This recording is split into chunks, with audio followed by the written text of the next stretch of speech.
ladies and gentlemen, to your inaugural episode of the Sunday Night Show with Johnboy and Snicko. You'll be joining Snicko on the couch shortly, but first we'll go through our weekly roundup of the game's action, starting with our season opener. It saw the Knights go down 36-32 to a rampaging Eels outfit. Tyler Hayden, along with AMAC and Luke Short, tore the Knights to pieces, and unfortunately, despite a late rally, the Knights couldn't quite come up tops, going down 36-32 in a high-scoring duel to start us off. Kimchi Maiava joins the Maiava clan as yet another member. I think that's 7 on the season in the league. Joining Ginger and making debuts this in week 1, that is. But yes, even a lone MVP point wasn't enough, and they will look forward to playing the Dolphins next week and hopefully bounce back. We then shifted our focus to the Broncos and the Dolphins, and the Broncos were rampant on ChatJPT and his merry men as they went down 42-6. Lockie Martin scoring a double, and the boys in maroon look good this season. I think another top 4 finish beckons for the Communist Collective, we should say, with their shared leadership strategy. It'll be interesting to see how they tear up against Manly, and we'll get back to Manly shortly, but the Manly Sea Eagles under Mitch Barnes struggled in week 1, so it'll be good to see how they can tee off against a very, very good-looking Broncos side. We'll now move to our Monday Night Football, and to the Sharks. Well, they didn't quite live up to it. They drowned under pressure, ironically. The Storm, they went up 38-18 in the end. The game was not as close as the score suggested. The Sharks were poor. Johnboy and Snicko couldn't tackle, and a bunch of people I've never heard of in my life were running rampant all day long. Smopolis took all 3 MVP points, but special shout out to Nehana Broughton-Thompson. He made his debut after joining from the Warriors. He was a man possessed. He scored 2 or 3 tries, and it felt like he was everywhere that night for the Storm. As always, Jack White led from the front. And Tamaturbo, after a training accident, made him lose a bit of pace over the offseason. He didn't look like he missed a step. He scored the coup de grace against the Sharks, and I'm sure he loved getting that one up over me. We'll turn now to the Tuesday night games, and with 3 of them, it was an action-packed day. The Rabbitohs, they topped off Snicko's Roosters, and while Dolan is now the captain, I'm sure Snicko hated every moment of that. He's now 0-2 against the Bunnies, and Junior Tyre begins his captaincy career with a bang. The Cowboys, speaking of bangs, hosted an absolute mountain of points to the Titans, 50-36. They won. Justin Monkey happy to get the duck off his back and start the season with a win. Before the Panthers, they took on the Tigers, and it seemed like they were up for this. I think they stretched out to a 2-score lead through the first half. But for the Tigers, they came storming back, and while the 19-plus GIF doesn't quite get its action this week, they were bloody good. OK looks very nice, and with 2 elite second rows, you have to say, especially with Jeff Keane leading the charge from captaincy. And look out for the Tigers this season. They'll play the Roosters next week, and that'll be a very, very interesting battle of teams that aren't afraid to talk a little bit of shit, and we love to see it. The Bulldogs, well, less said about their loss, the better. Another brave effort, but close but not close enough has been what's defined their last 2 seasons. Ruben Mobbs is a fantastic captain, but it is a bit of the same old. They go down in a close one to the wires. And Damo, him and his men are hurting after that minor premiership last season that only ended up in them going 2 and out. Again, it's a quality side. They've really rebuilt well, along with Ewan Maiava, who's made the jump across. Ewan's a bum, don't get me wrong. That man, absolutely nothing to do with success. But Damo loves having a Maiava as vice captain, and it bodes well that they've managed to dispatch a fairly classy Bulldogs side. I quite liked actually Junior Hallier's impact on the game. I think he's quite enjoying the old beat 'em up style that we've seen across the SRL this round. And one of the stories of the round has been the fact that teams are actually scoring points now. I know it's a far cry from the 6-0 games we were getting towards the end of last season, and long may it continue for the sake of my eyeballs. And just finishing off our week of action, the Raiders, they finished off the Manly Warringer Sea Eagles, 24-16. It's hard to get a radar on the Sea Eagles. I'll need to watch more, and I watched that game with the Broncos intently on Tuesday night. But they just seemed a bit off, and Mitch Barnes is a man who sins quite frequently. He's a man who knows his stuff. So if there's anyone who can bounce back from this, even if it is against a very quality Broncos side, it'd be Mitchy Barnes. Snicko, I hope you enjoyed that round recap. It feels good to get into it. It feels good to finally be able to sit down and have a chat, Snicko, here on the couch. Firstly, thanks for joining me. It is, I think, probably a long time coming for us to get started on our first little show together. How's your week been, and thanks for joining. Oh, it's a pleasure to sit here on this simulated couch. It's been a long-term dream of mine, and I'm very glad to be here. I've had not the greatest week. Losing is never fun, but The best thing about the SRL is you only have to wait a couple of days and someone else does something stupid, and all your sins are washed away. I'm glad a dream of yours has been to sit on the couch. I suppose it's been Oh dear. a long time coming. This show we haven't had a long term or long form podcast in this around a little bit, not since the Captain's Corner or the Commissioner's podcast, I believe. And so, just for those playing at home, the general thought behind this show in particular is that it is a short form, quick fire segment where we just talk about the week that we've had, the week to come, and anything notable in between. Speaking of, I suppose we might as well get into what our first segment is, which is Six Again.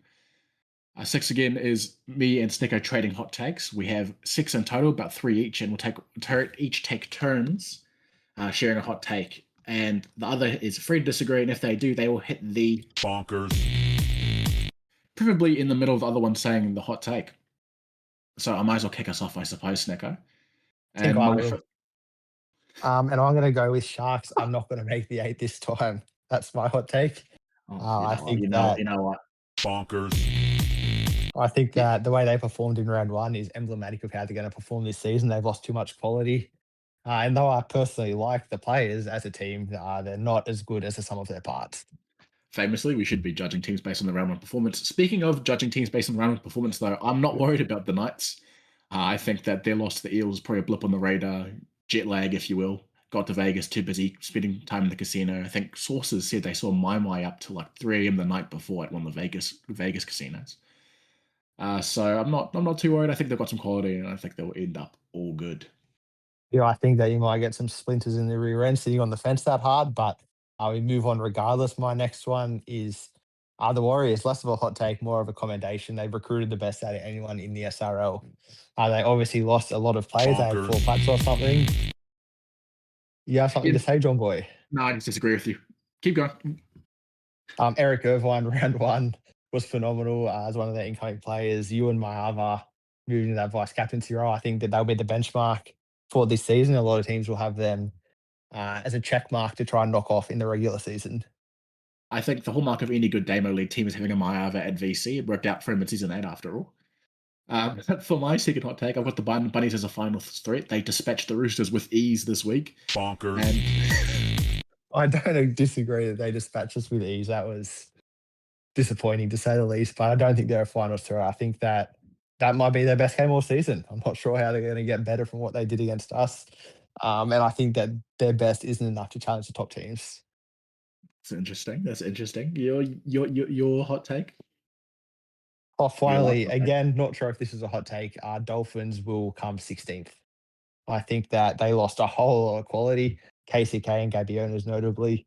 And yeah, looks like they could be doing some cooking later because they're going to have a few wooden spoons.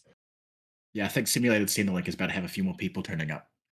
But for my last hot take, Godwin at the Raiders is genuinely going to become one of the best halves in the SRL. I was a bit on the fence last season. I know he played for the Kiwis, but he was phenomenal again today, and I think Wednesday, and I think he's just going to keep on taking steps forward in that regard, and we could see some real quality come out of Canberra. Yeah, I actually Speaking quite of like Raiders, James Godwin. Speaking of the Raiders, anyway, their opponents are Manly, much vaunted coming into this season, and actually leads us on to our next segment, which is Greek Freak of the Week. Those who fail to learn from history are condemned to repeat it.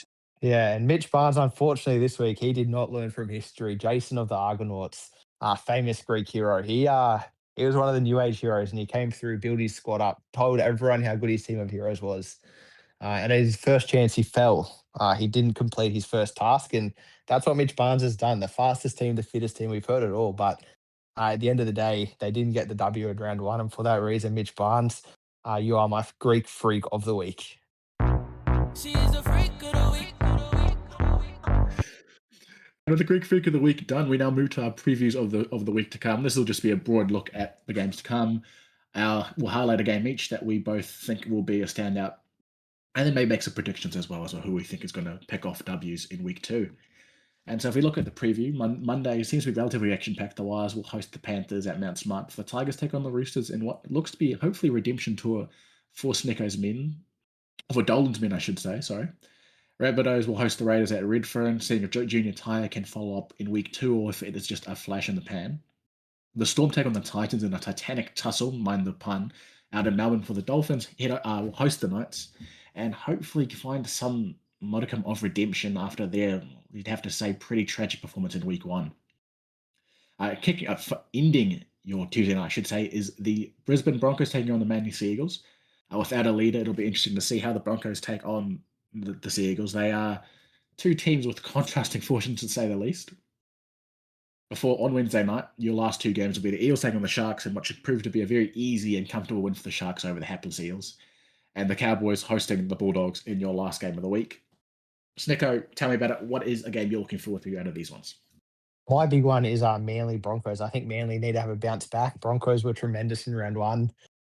Didn't have anything happen throughout the week that would disturb their preparations, and I expect them to be big again in round 2. They are the first team, of course, to run out with 17 equal men. As we read in Animal Farm back in the day, no animal is more equal than another. That's what the Broncos have endeavoured to prove this week, and I think that, it'll be a big game. I think both these teams are finals bound. Very early to be saying that. And whichever one gets the chocolates here today will be quite pleased. Here later this week will be quite pleased with their efforts. I think, I'd heard a few copies of 1984 had been distributed at Broncos HQ, but maybe that's just faulty mail on my part. For me, I can't go past the Storm and the Titans. That's going to be a phenomenal game to watch. They're two teams with very, very evenly matched sides. I know the Titans copped a bit of a hiding at the hands of the Cowboys last week, but I see something in Taupoki. I believe he's a really talented captain, and I think they'll do enough to get the treats over the Storm in Victoria. If nothing else, Snicko, do you have any parting comments or shots to make? It's just been a pleasure to be here, and I look forward to next week. Absolutely, and that'll do us for today's episode. We hope I you might go enjoy watch your some backyardigans. I hope you enjoy your week of SRL action, and we will see you next Sunday. Take care, brush your hair, mwah.